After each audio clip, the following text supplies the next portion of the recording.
in this very place where we are in Telescope Hilton, Akpabio came to my hotel room around 2 a.m. and pleaded that I should work for him. And I told him that I will not work for you because I'm already committed to Senator Yari, and these are my reasons. However, I wish you good luck.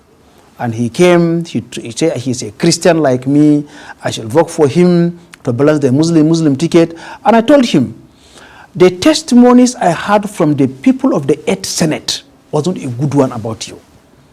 And I told the Vice President when the Vice President called me to work for you, so I will not work for you. And one day they said there was a meeting in room, in floor 4 of Telescope Hilton, and we were dashing out $10,000. I told him I will not collect the money.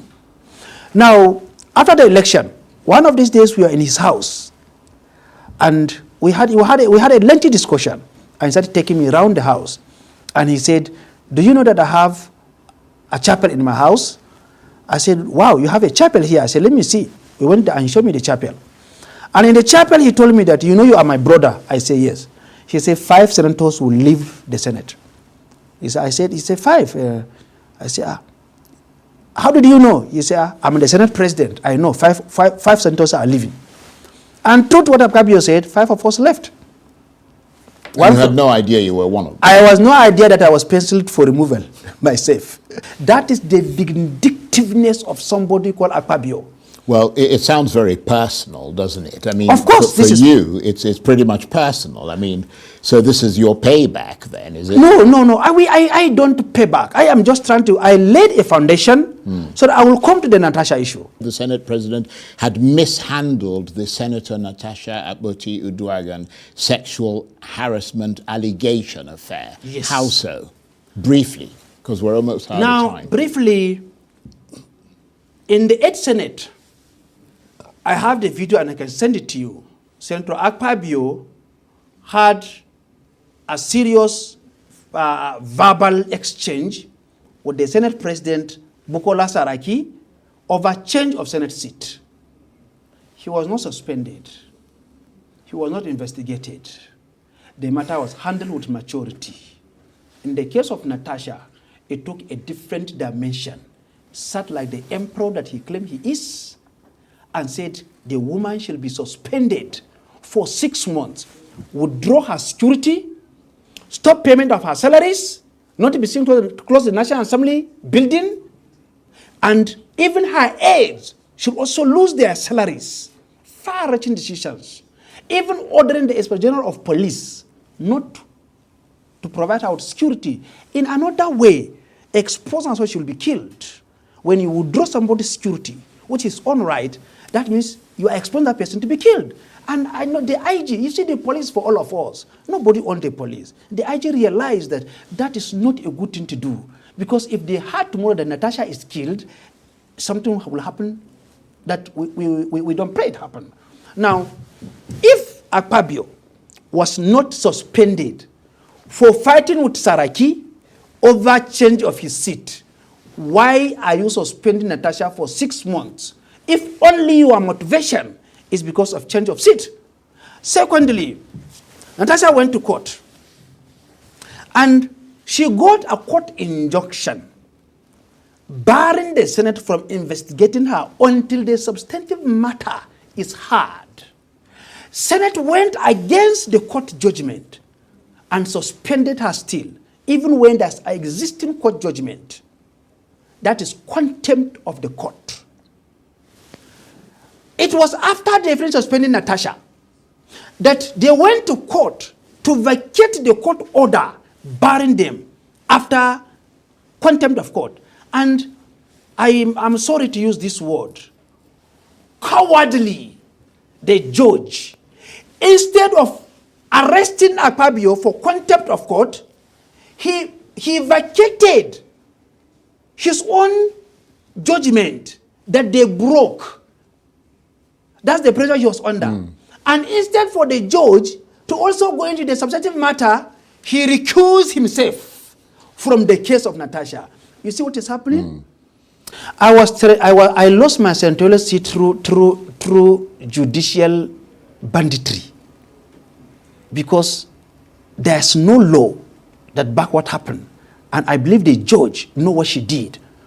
And that's why she had to send Senator Ken Inamani to come to my house to come and beg me.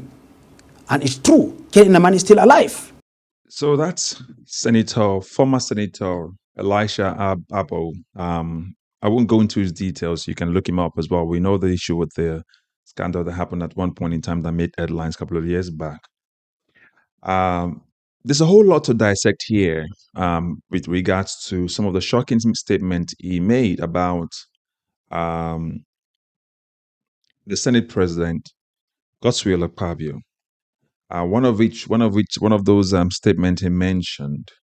One of the statements he mentioned was the fact that Akpabio removed Natasha Akpoti's security so that she can be killed. Now that's shocking. But that's amongst other things that he said. But to go into that, there's a part where the judiciary plays its role, and there's the part where we as a people call them out. Okay, and there's also the part of areas where he mentioned about Akpabio's house. There's a sequence of events that happened that I want to try and marry for your understanding between what happened in Natasha's case and what happened in his case. And so before we go into this, do you agree with him that indeed Natasha's security was taken away because they wanted to expose Natasha? Now, expose her to being killed. That's what I meant. Because if you remember, Natasha made allegations as well when she did her homecoming too, when she mentioned that Akpabio had ordered Yaya Bello to arrange her death, and it was meant to be done in Abuja. So, do you agree with Senator or former Senator Elisha Abbo's comment or statement that indeed the main reason for taking security away is because they wanted to kill her? If you're meeting this content for the first time, please like, share, and subscribe. If you've been following us for a while and you've not yet subscribed, please subscribe. Also join in the comment section, participate in the commentaries as we put them out so we can sort out issues and give ideas on how to indeed make awareness even louder so that more people can be a part of this and we can help sensitize a lot of Nigerians as we prepare towards 2027 election. That said, I'd like for you to watch this to the end because it's a lot to unpack. All right, so watch it to the end, and then you obviously can answer some of those questions. Because remember, this is about me and you. This is not just about me like a monologue talking. It's about me and you having this dialogue back and forth and bringing to life some of these questions that you would have had or things you would have thought about. So let's start from the very back. He mentioned that Natasha's security was taken away from her because they wanted to expose her to be killed. I remember when this happened, one of the statements I made at the time was that when you expose a sitting senator, you're putting her in the line of fire. So she was exposed, literally exposed. And it was during this homecoming, as you can see, it was during this homecoming she mentioned that Senator Godswill Akpabio, the Senate President, had ordered Yaya Bello to have her killed. So, and they shouldn't kill her in Abuja, but they should kill her in Kogi to make it look like the people from Kogi did the killing.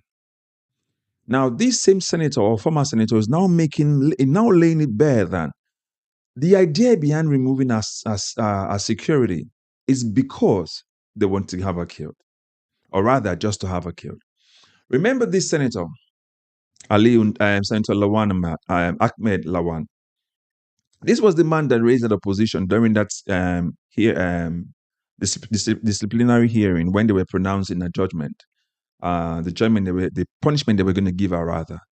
He sort of objected to it that Akpabio should not set a precedence that it's never been done before, where because of punishment you take away the security of a sitting senator. But obviously, with the emperor that he is, according to Elisha Abbo, he overruled it, and obviously did laugh as well, telling Ahmed Lawal that even when he was finishing his own term, they did laugh about exchanging of cars and all of those things. So you can see you can see the chronicles of things the way it's been laid out. Now let's move forward as well again, or backward again. This man mentioned that he went to Akpabio's house. Akpabio walked him through and said, I have a chapel. The same thing he said to Natasha. And in the course of going to that that chapel, Akpabio mentioned that 5 senators will be leaving. And he asked Akpabio, how do you know that? They say, I'm the Senate President. And indeed, the court removed 5 senators. So, which leads me to this. Natasha said, we went to his chapel. On our way to his chapel, he held my hand and then he told me what we would be doing, what we would come and do, or what he planned for them to do. And that's where she was taken aback. Can you see the correlation? Does it look like Akpabio's house is the hunting ground? I'm asking you the question. He takes people into his house and then he proposes to them exactly what he wants them to do. Does that look like something to you? Does that start? Is this making sense now? You know, we try to put 2 and 2 together just to understand exactly how these guys play their game. So does that make sense now? Are you trying to see exactly what we're trying to paint here? Now, if there's anything to be painted anyway, just so that we can put that for everyone's understanding. So, but the other part he mentioned as well is this: that he mentioned that he lost his senatorial seat because of that same statement Akpabio made, because he didn't even know that his own seat was penciled down to be removed.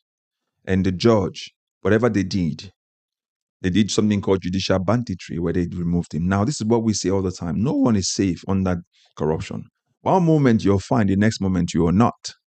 Now, it's been alleged that Akpabio's tenure has been riddled with a lot of case of bribery. That fourth floor of the Hilton Transcorp, or Hilton, whatever it is anyway, they were sharing $10,000. For me, when I heard that, when he said that in the tape, I thought that's where they would have actually had you if you'd gone to take that money. So now you've gotten the case of bribe. You'd have no choice. They'll have something over you. So $10,000 to come and take for what? So the only thing I have as issue with this, or rather, one of the things I have as issue with people like this former senator is that you speak after the fact. You should speak up at that time. Speak up. You might be punished for that, but you've spoken up. Remember this guy, that's the Senator Ningi, who was also a former rep before as well. When he mentioned cases of corruption or budget padding, he was suspended. It was one of those ones I think eventually filed the case in court and they returned him back. They suspended him to keep quiet. The same thing as well with Ali Ndume. Ali Ndume also mentioned when they padded budget and he called it out, they suspended him, took away all of his duties. That's exactly what happened with Natasha Akpoti. When she was telling Nigerians that they've been taking away some of the duties, the task I've been doing, they've been stripping me off of those tasks. This is exactly part of the punishment. So there's a sequence and there are history of what Akpabio has been doing based on what this man is saying. I've just lined this up chronologically for you so that you can see. So whether or not you agree, let us know in the comment section. So we're talking about how the Akpabio-led administration of the Senate has not only corrupted the entire system, but now has become an emperor, just like Bola Tinubu has become an emperor. Now, there's another thing he mentioned. He said that the vice president, Shatima, called him and said that he should work for Akpabio, not work with Akpabio, work for Akpabio.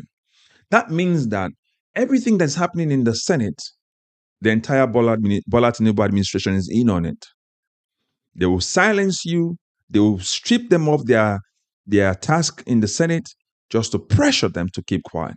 But also our judges have become so complicit in it.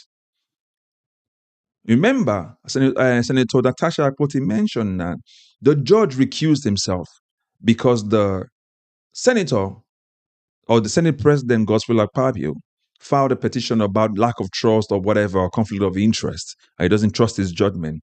But the judge had to recuse himself. And so the case of Natasha Akpoti is in another court right now, another judge. But he also mentioned that this judge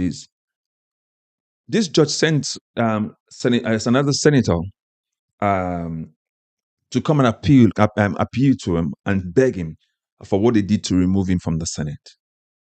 So it means that the judgment for the case had been pre-designed and been prejudged even before the case got to court. So that leads me to ask this question. Is that exactly what happened in Edo State as well? That all these appeals that have been happening in the background or in the open, something has already been done already. They've sat down in closed doors and they decided the case already. They just wanted the people to see that we heard all the case and we'll just rule out and rule the case in the way we want it to be. And this is how the judiciary for so long has helped to corrupt our system. So the question I want to ask you is, what do you think? What do you think about what happens in Akpabio's house when senators and lawmakers, they go to Akpabio's house? Do you agree with the sequence of what this guy said and what I've laid out for you? What happened? Do you then feel like perhaps Natasha has a case? Maybe she cannot provide any proof, but Natasha has a case. Remember, I said at 2 a.m. in the morning, he came to his hotel. Akpabio came to his hotel. What did Natasha say to us? That 1 a.m. in the morning, very early hours of the morning, they rang her when she was sleeping. 12 a.m., 1 a.m., 1 to 2 a.m. I can't remember the actual time. And Michael Okpeyemi Bamidele, the Senate leader, was the one that rang first, and they spoke and they threatened her. Remember, see what happens middle of the night when other people are sleeping. So this chapel thing in Akpabio's house was about the place where they were working to when he held her hand and then he told her about what they could do together. And then that's when she first said, well, what's going on here? That's Akpabio's house. And the same chapel these guys were going to, Akpabio said to him, 5 senators will be leaving. How do you know 5 senators will be leaving? So it means the judges are in on it with all of this. So the judiciary are currently in bed with the people who are oppressing Nigerians. Now, I don't know if you agree with that, but I want you to put in the comment section if you do. We're calling all of this out so we can see and start to point out that this is no more an allegation or people just making hypotheses about why the judiciary is corrupt. It is now so clear and evidential that the judiciary is quite corrupt. I put all those people in front of you now. These faces. The first one on the top right is Senator Abdul Ningi. The second one is Ndume, and the third one is Ahmed Lawan. All these people at one point in time spoke up, and one point in time they were shut down by the same person, Akpabio. Former Senator Elisha Abbo said it's the vindictive nature of Senator Akpabio. But I'm asking, do you agree? Or do you think this is the survival of the fittest? That is a dog-eat-dog environment in the Nigerian Senate, which, of course, Senator Ireti argued that is not nice, is not appealing to have, it's quite cruel to opposition. So I leave that in the comment section for you to answer. So that's why I said to you, watch it to the end. Because these are some pertinent questions that we need to answer to now see how corrupt our entire system is, to see how the presidency or the vice presidency office is part of the entire stuff, and also to see that the people at the end of the affair are the ones who are orchestrating all of this, and why there's need for you and I to not keep quiet, but also make this awareness louder. If we want to have a different outcome in 2027, we must take a different route. We cannot be quiet. You cannot sit on the fence. You have to take a side. You have to take a side for Nigeria, or you keep quiet and take a side for the people who are oppressing Nigerians. So we have to do it together. That's why you must share these videos. That's why you must subscribe to this channel. That's why you must like and also comment. And also recommend it to others as well, because the more people we can let know what is happening and the need for the kind of change that we want, the better for all of us. Nigeria deserves better. So as always, if you're meeting this content for the first time, like, share, and subscribe. If you've been following us and you're not yet subscribed, please do so. Don't forget to hit the bell icon so you get notified as well when new content come out. But above all, if you can answer these questions in the comment section, do that so we can all participate in it and we can have these conversations together. Now it's in the open. This channel belongs to me and you. Let's make Nigeria work together, but broadcasting what we're doing so that we can get other people to be part of it and we can start to make the kind of change we want to make.